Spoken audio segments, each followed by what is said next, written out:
They said he was a demon, a ghost, a myth. But what if he was something far more terrifying, real? Most people have never heard of him. But those who have, they know the sound of jazz isn't always joyful in New Orleans. Sometimes it's a warning. Between 1918 and 1919, a city danced to survive the night. A killer roamed freely, choosing his victims with surgical calm and vanishing before dawn. No one ever saw his face. No one knew his name. And worst of all, no one ever caught him. This isn't just one of America's most disturbing unsolved mysteries. It's a story buried under racism, media manipulation, and a fear so thick you could hear it in the music. But today, we're going deeper, past the ghost stories, through the twisted timeline, and into the dark, beating heart of this true crime legend. Because for the first time, we'll piece together the clues, and what we uncover might just change everything you thought you knew about cold cases. The years between 1918 and 1919, New Orleans was already no stranger to chaos, but nothing quite prepared the city for what was coming. One by one, families, mostly Italian-American immigrants, were brutally attacked in their own homes, often in the dead of night. These weren't just murders. They were terrifying, calculated. Assaults that felt more like warnings than random violence. Cold cases don't get more chilling than this. Imagine this. You're lying in bed on a humid Louisiana night, windows cracked open, and suddenly someone's inside, without a sound. That's exactly how many of these true crime scenes played out. The attacker didn't break windows or kick in doors. He slipped in by removing wooden panels near the door locks using a chisel, tools often found right there on the property. Unsolved mysteries don't always come with that level of quiet precision. And here's what's even more unsettling. Most of the victims were grocers or small business owners, hard-working folks, many of whom lived in the back of their shops, with their families. It paints a disturbing picture, a killer targeting those simply trying to survive the post-war economy. These unexplained mysteries didn't just shake individual homes. They sent ripples through entire immigrant communities who already felt isolated and unwelcome. What made things even worse was the silence. No witnesses, no notes, no clear motives, just broken bodies and bloodied bedding. People weren't just scared, they were paranoid. Locksmiths made a fortune. Hardware stores couldn't keep locks on the shelves. And churches, full every Sunday. The Axeman wasn't just a killer. He was a phantom in a city already dealing with racial tension and political unrest. To understand why this killer still haunts the city's legacy of cold cases, you've got to consider the time. 1918 was the tail end of World War I. People were anxious, grieving, tired. Then came the Spanish flu, wiping out families by the day. So when a faceless murderer started invading homes, it felt like the final blow. Society wasn't just vulnerable, it was bleeding out. This wasn't some faraway Gothic horror tale. This was Main Street, a corner shop, a child's bedroom. What made the Axeman case especially sinister was how mundane it all seemed at first. A few reports here, a few bloodstains there. But when you lined them all up, it formed a pattern too precise to ignore. That's when cold cases start demanding attention, when chaos becomes choreography. You'd think with so many attacks, someone would have seen something. A face, a coat, even muddy footprints. But nope. What locals began to whisper about wasn't just a man, it was a presence. Some even thought it was the devil himself, hiding behind the fog of the bayou. In a city fueled by jazz and spiritualism, it didn't take long for a true crime mystery to turn into a folk legend. And maybe that's part of why this case refuses to die. Because once fear grips a city, it doesn't let go easy, especially when it's fear of the unknown. The Axeman didn't just attack people, he cracked open something deeper in the city's psyche. And the deeper we dig into these unsolved mysteries, the more questions we uncover about who, or what, was really behind them. Here's where things get downright disturbing. The Axeman didn't carry his own weapons. Nope, he used what he found inside the victims' homes. Their own axes, cleavers, sometimes even a blunt pipe or a straight razor left in the bathroom. It was intimate. That's what separates this from your average true crime case. He didn't just kill, he staged horror.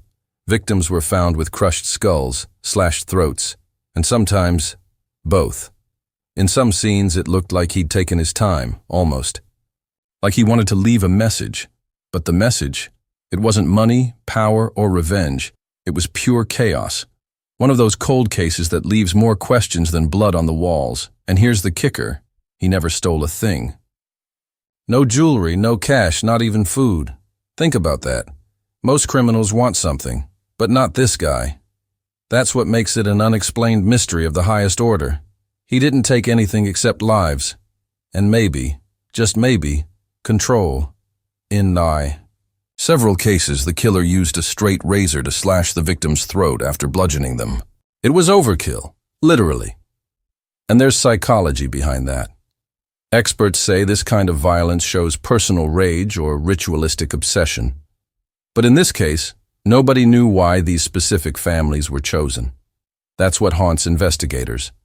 In these unsolved mysteries, when someone uses your own tools to murder you, it means one thing. They've been watching. That's what terrified the community the most. People began locking up tools, boarding up windows, even sleeping in shifts. Cold cases like this don't just leave crime scenes. They leave scars on an entire generation. And scars don't fade when the killer's still out there. It's like the killer was playing a sick game with the police. He left no fingerprints, no shoe prints, no signs of forced entry, aside from the quiet prying open of a wooden panel. No eyewitnesses, just pain, fear, and whispers. The stuff of true crime nightmares and urban legends. And that makes you wonder, was he acting alone? What separates this case from others is how methodical yet untraceable it was. Most murderers mess up eventually. They leave DNA, brag to someone, get caught on a camera, but not this guy. It's almost like he vanished into thin air after each attack. That's what makes these cold cases turn into generational obsessions. Unsolved mysteries people pass down like haunted heirlooms. And right when folks started feeling like they saw a pattern, bang, he changed. A different part of the city, a different weapon. But always the same kind of victim. Always that same eerie feeling of we were being watched. It's the kind of thing that still makes jazz bars in New Orleans fall silent when someone brings up the Axeman. But what happened when he struck? That's a timeline worth unraveling. It all started on May 23, 1918, when Joseph and Catherine Maggio were found in a pool of blood inside their home. Their throats had been slashed with a razor and their heads smashed with an axe. It was brutal, personal, and silent. No neighbors heard a thing. That single night gave birth to one of America's most haunting cold cases. Just a month later, on June 27th, another couple, Louis Bessumer and Anna Harriet, were attacked in the back of their grocery store. Again, the same weapon, the same eerie precision. But this time, Anna didn't make it. Louis survived, though his memory of the attacker was murky at best. That vagueness only added fuel to the unsolved mystery. Then came August 5th, and this time, the Axeman broke pattern. He attacked a pregnant woman, Anna Schneider, while her husband was at work. Miraculously, she survived and later gave birth to a healthy child. But her memory of the attack, completely blank. These unexplained mysteries have a strange way of targeting the vulnerable and then disappearing without a trace.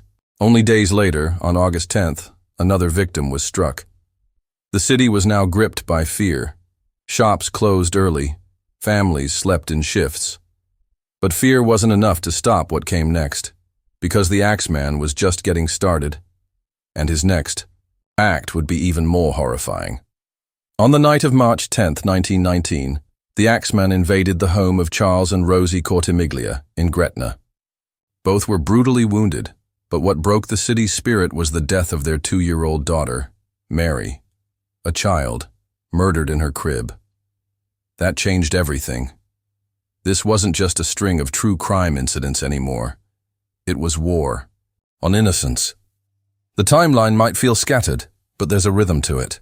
Months of silence, then sudden violence, like he wanted people to forget, just long enough to breathe, before striking again. These cold cases make people paranoid, because the uncertainty is the weapon.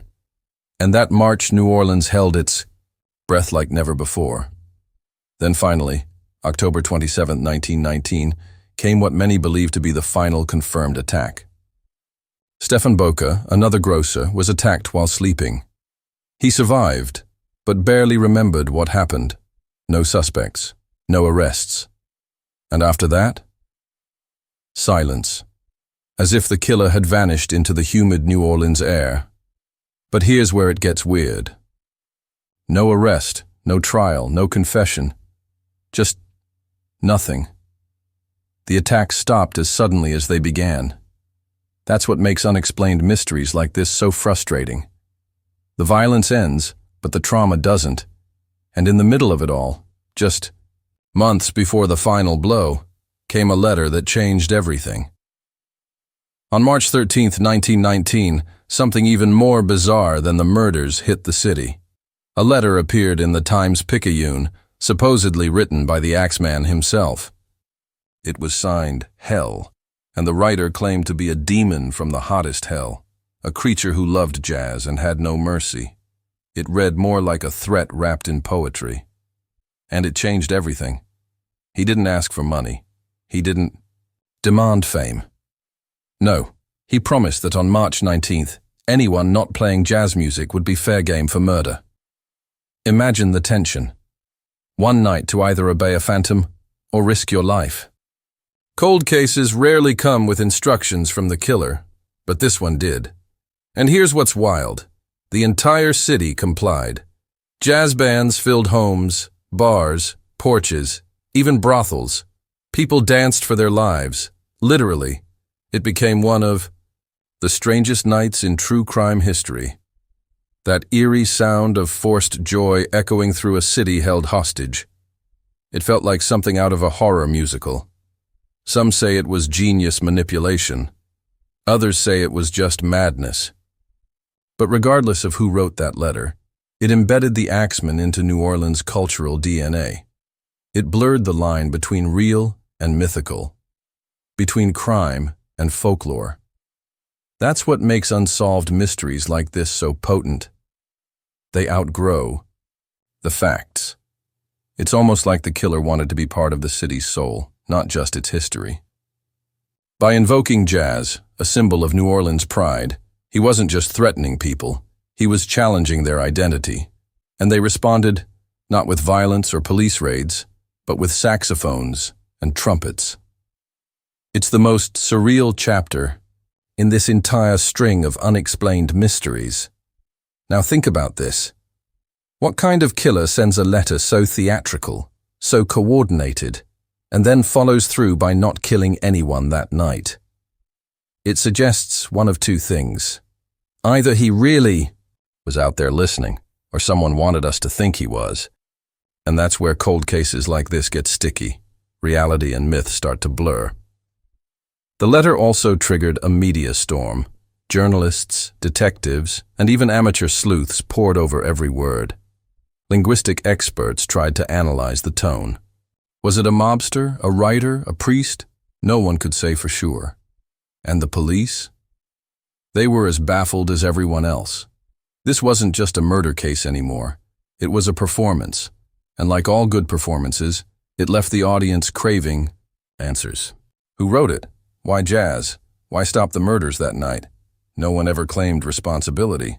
And as we'll see next, even with suspects on the table, none of them ever fit quite right. Now here's where things get messy, because the investigation, it was a train wreck from day one. Detectives were working with primitive forensics, no fingerprint database, and zero access to DNA.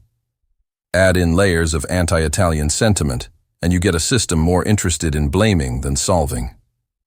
That's how cold cases like this get buried in plain sight. Early on, suspicion fell on Joseph Maggio's own brothers, especially because they discovered the bodies. But with no physical evidence, the case fell apart. Then came accusations against random drifters, grocers, even family members of other victims. True crime fans know the pattern. When the system fails, anyone can be the villain. And then there was the infamous Black Hand theory.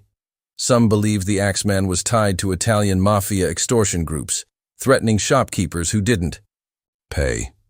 It made sense on paper, until you realize most victims weren't connected. Another theory?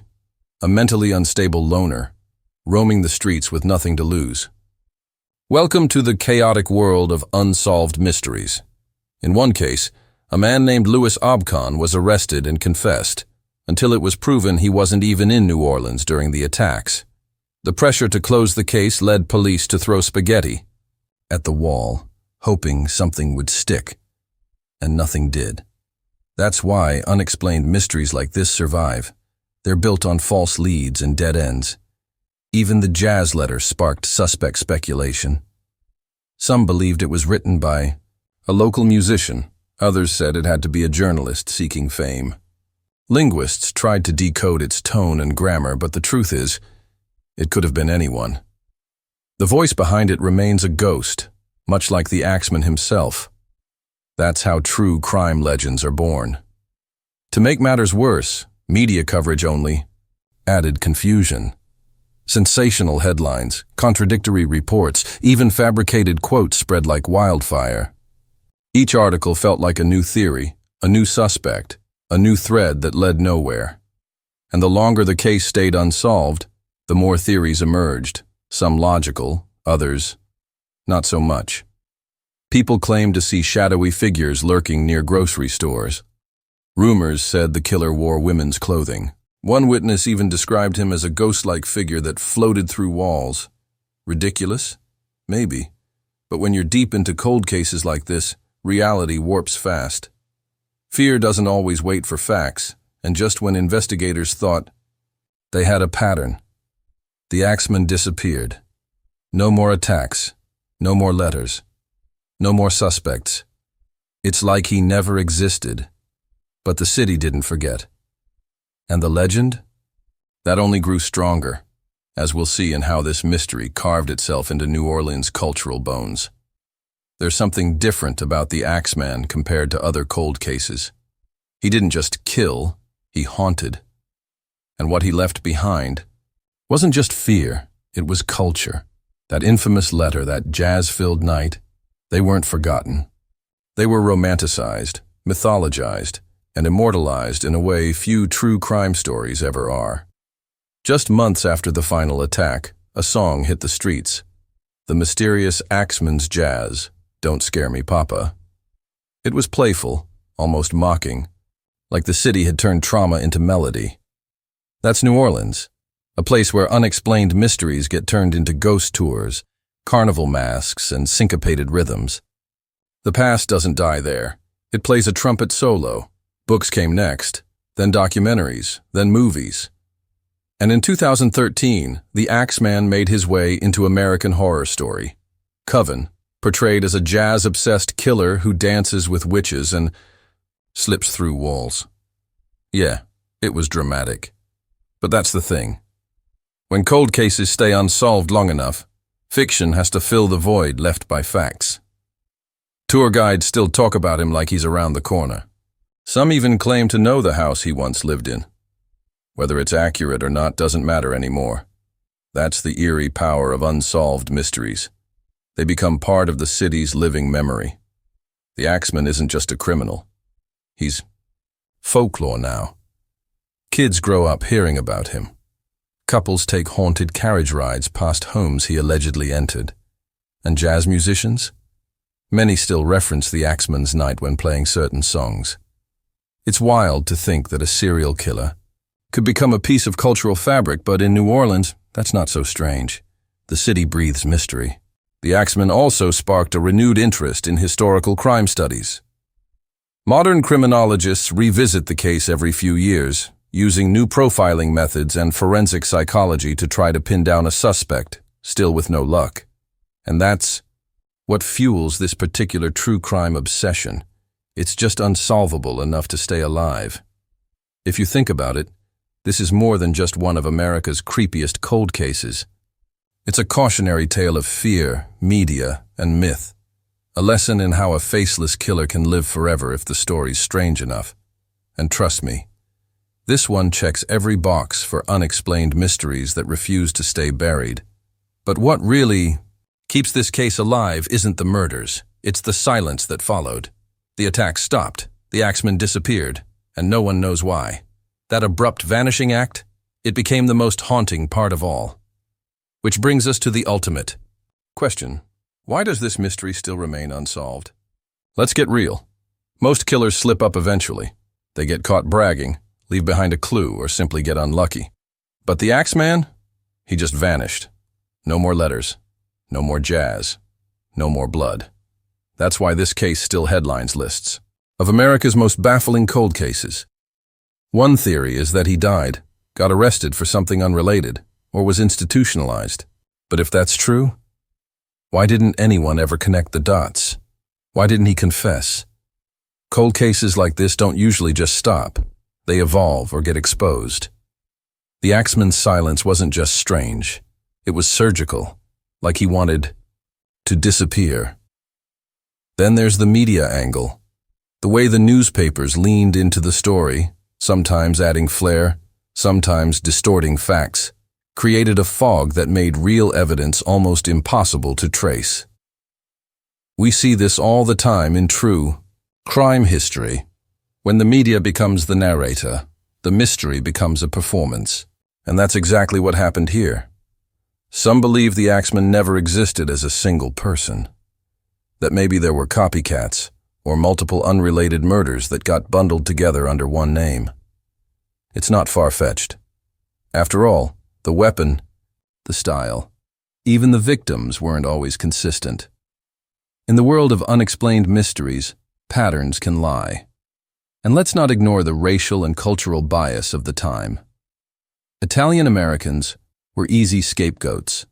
The victims were often poor, immigrant families.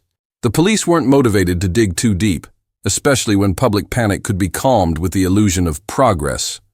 It's a pattern we see again and again in neglected cold cases. Even today, armchair detectives and forensic experts revisit the case, hoping modern technology can unlock secrets the past left behind. But the problem isn't just the lack of DNA or surveillance footage. It's that we no longer know what's truth and what's theater. That's what separates true crime from fiction, but only barely. The Axeman mystery survives because it's bigger than one man. It's a mirror reflecting how fear spreads, how legends form, and how justice sometimes never shows up. The unanswered questions have become more powerful than any single answer. That's the paradox of some unsolved mysteries. They thrive because they're never solved. So maybe the better question isn't who was the Axeman, but why we still care so much. What does it say about us that we keep playing his jazz, telling his story, walking the same streets he once prowled? That obsession, that hunger for closure. It's exactly what we'll confront next, when we finally step back and see the whole picture. So now that you've seen it all, what do you think? Was the Axeman a lone psychopath? A hitman for something darker? Or was he simply a mirror of a time when justice wasn't meant for everyone? Cold cases like this one don't just vanish. They wait, in newspaper clippings, in whispered family stories, in the jazz that still echoes through old New Orleans bars. And maybe, just maybe, the real question isn't who he was, but why we still can't let him go, because somewhere deep down, we're all haunted by the same thing. The truth we never got, and the fear that he was never meant to be caught. But now, it's your turn. What theory do you believe? Who do you think the Axeman really was? Let me know in the comments. I read everyone. And if you want to keep uncovering the world's most disturbing true crime, cold cases, and unsolved mysteries, hit that subscribe button, turn on notifications, and join me every week. Because the truth is never buried for long.